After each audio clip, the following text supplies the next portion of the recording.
Hello everyone! Today we're going to be making this card. Look how gorgeous it is. I love it.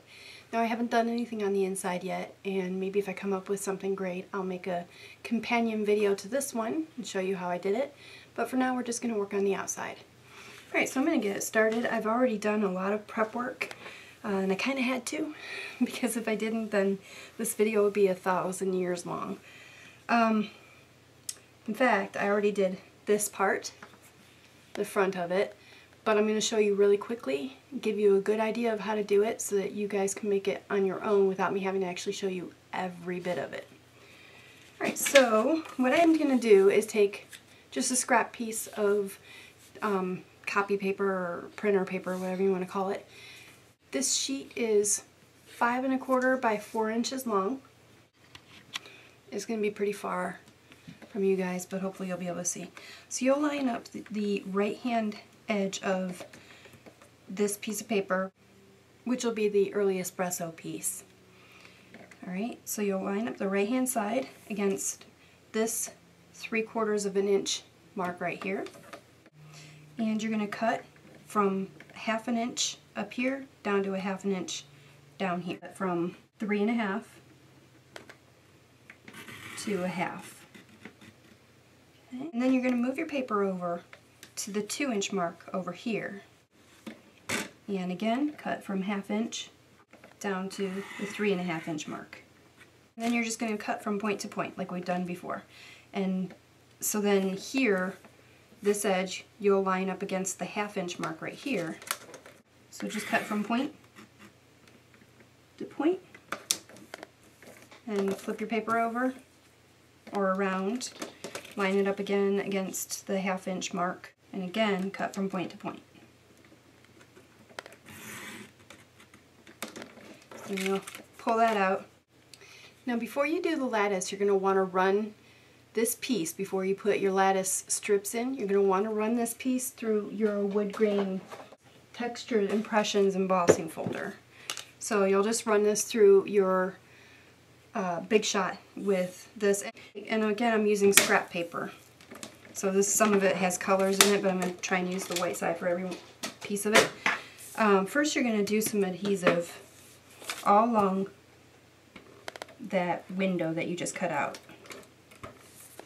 So working from the back of your sheet, you're just going to take 1/8 of an inch strips of, for this it'll be early espresso again, this is early espresso, but for now I'm just using scrap.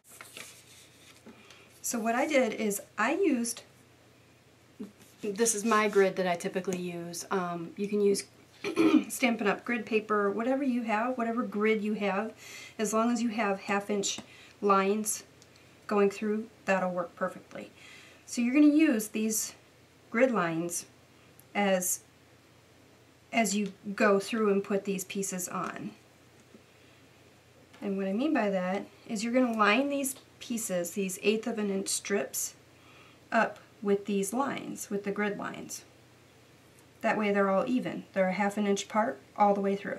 You can tear it or cut it off. You don't have to use a whole strip throughout this piece. Alright? And you'll probably get stuck to it 1,000 times because it's loaded with adhesive, so you're probably going to get pretty stuck.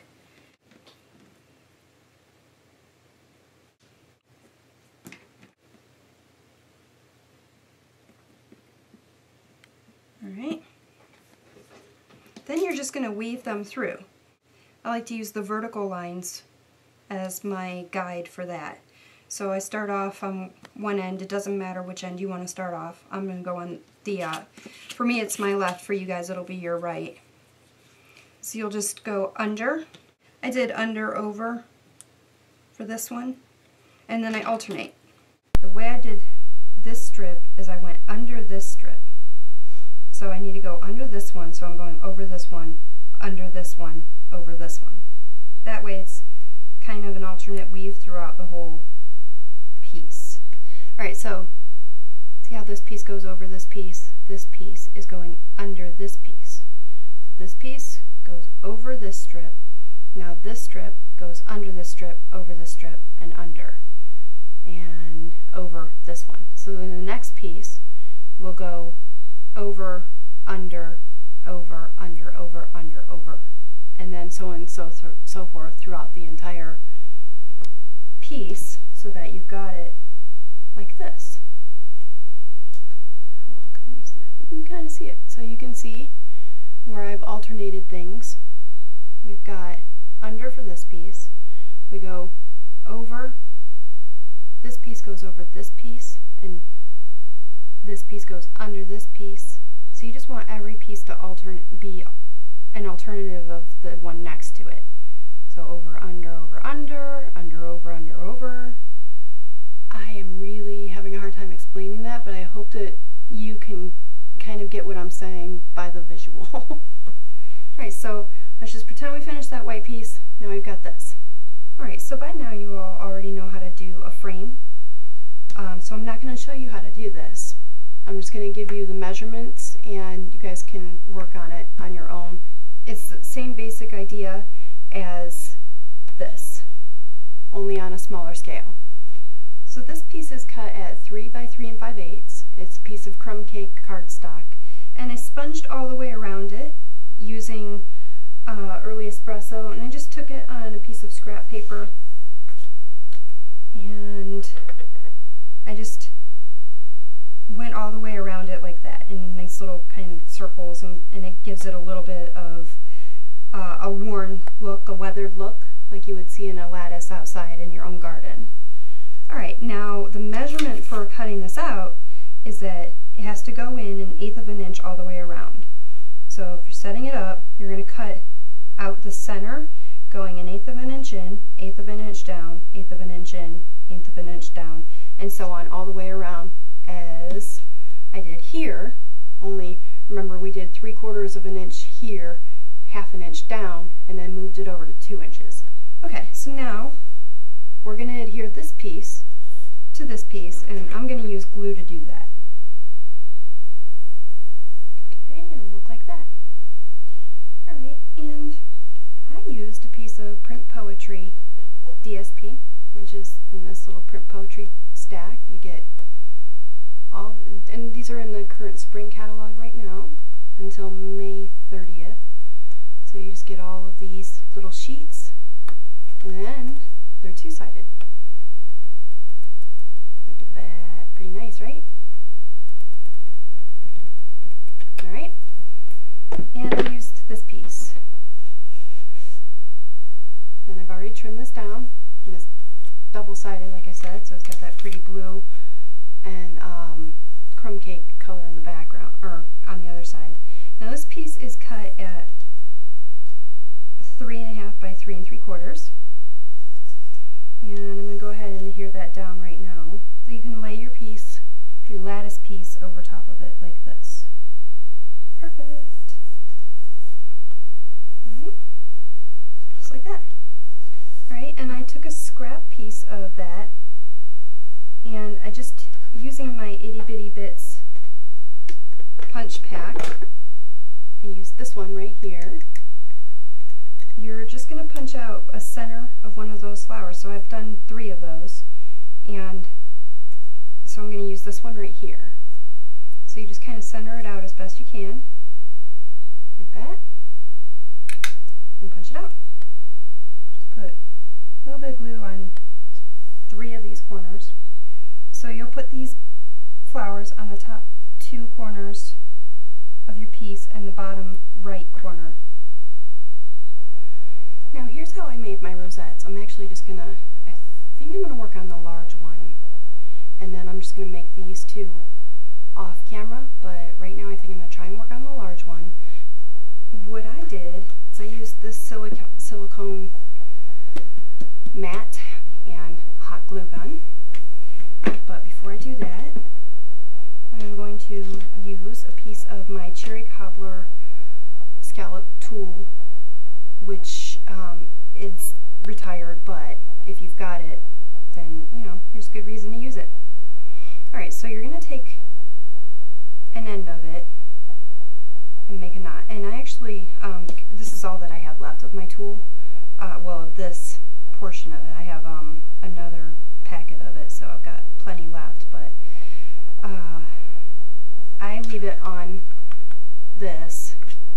cut a specific length because I don't really know what length I need it to be. So what you're going to do is tie a loose knot at the end of it, and you're just going to start kind of twisting. So you get it started, get a couple of little layers or spirals in there, and once you've got a decent base, then you can kind of put it down and start twisting and spinning, twisting and spinning, twisting and spinning.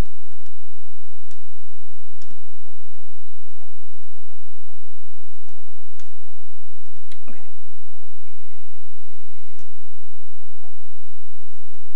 So now I'll bring my silicone over and my glue gun,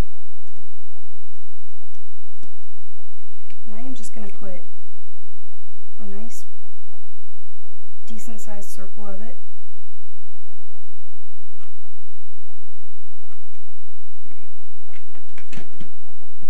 And I'm just going to transfer that right over top of it. And do everything you can, just kind of get it all together. Lift it up off of the silicone mat and check it out. Okay, and then just kind of get rid of whatever is left over off the sides. So then you take a little bit over by where the leftover is, or the piece that's hanging out, and you can just push that into place. And if there's any that's kind of trying to peek out or fall apart, you can always take a little bit of glue gun and put it in there, and it'll hold it. So actually I'm going to show you this portion right here kind of wants to come apart, so I'm just going to put a little bit of glue right there. Don't worry about the strings, you can always pull those off, and just make sure you hide your glue so you can't see it from the outside. Perfect. There's my rosette. Alright, and then just to make the other two, you just make them a little bit smaller. For this one, basically I tied a knot and did a few loops around it, and that's it. So it's a little teeny tiny one. This probably has maybe 5 or 6 loops around it, but it's pretty easy. Alright, so now that we've made the rosettes, we are going to just put some hot glue on the bottom of it. Position it where you want it. Like mine about right there. And press it down. There we go. Perfect, right? Alright. Now to make the leaves, I used the Blossom Petals Builder Punch, which is this. And I punched out 2 of these and 2 of these. And I did it for all but one. So this is the one I'm going to show you. I used the Lucky Limeade, and I'm just going to draw a vein down the center, and then a few little wisps, a few little veins.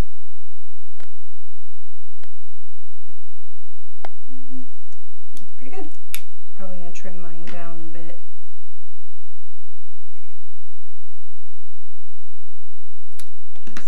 Tuck that in there better now. Yeah. Alright, so there's one. Can't really see it all that well, but it's there. I'm just going to put a little dot of glue underneath it. And I'm going to trim this one down. Probably about right there.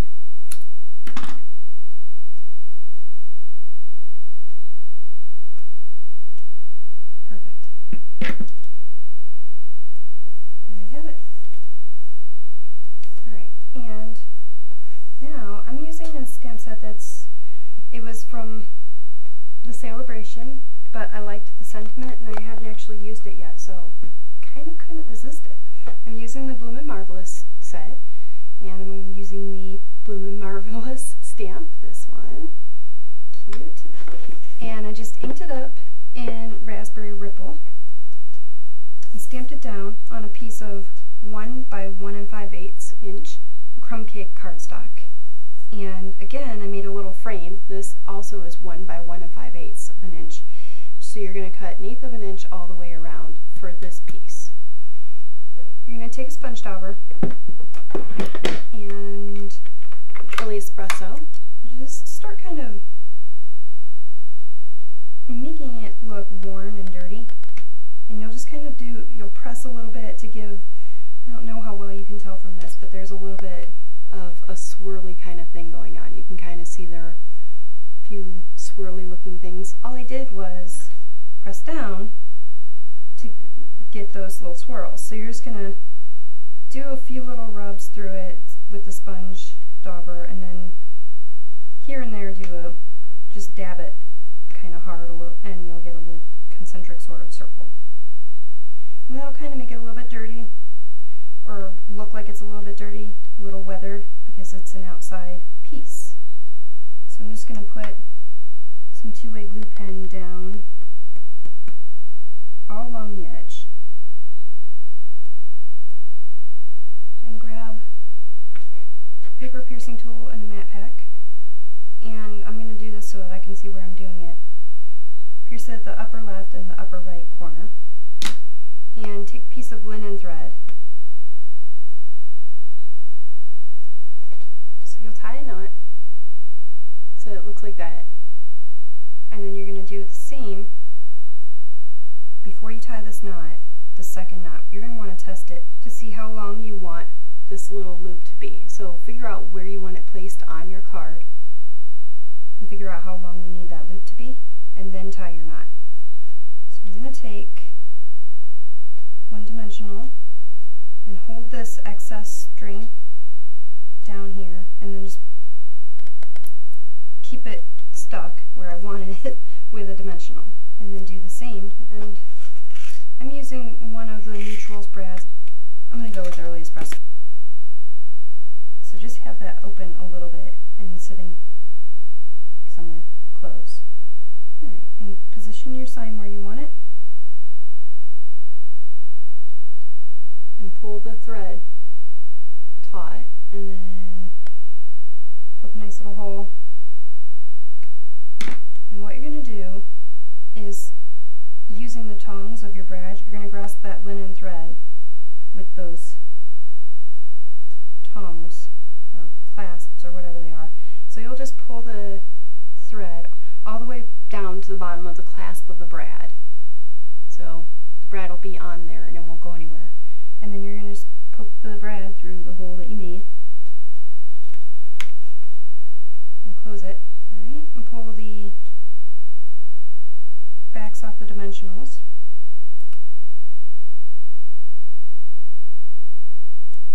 There you go. Take a piece of very vanilla cardstock, and this is cut at 5.5 by 8.5 and scored at 4 1/4. Run some adhesive just to tear it down.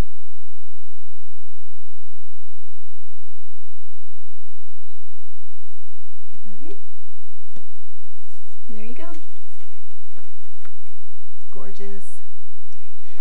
That's it. And if I should finish the inside and I like what I do with it, I may do a companion video, but for now, this is what we've got. I hope you enjoyed it. Until next time, happy stamping!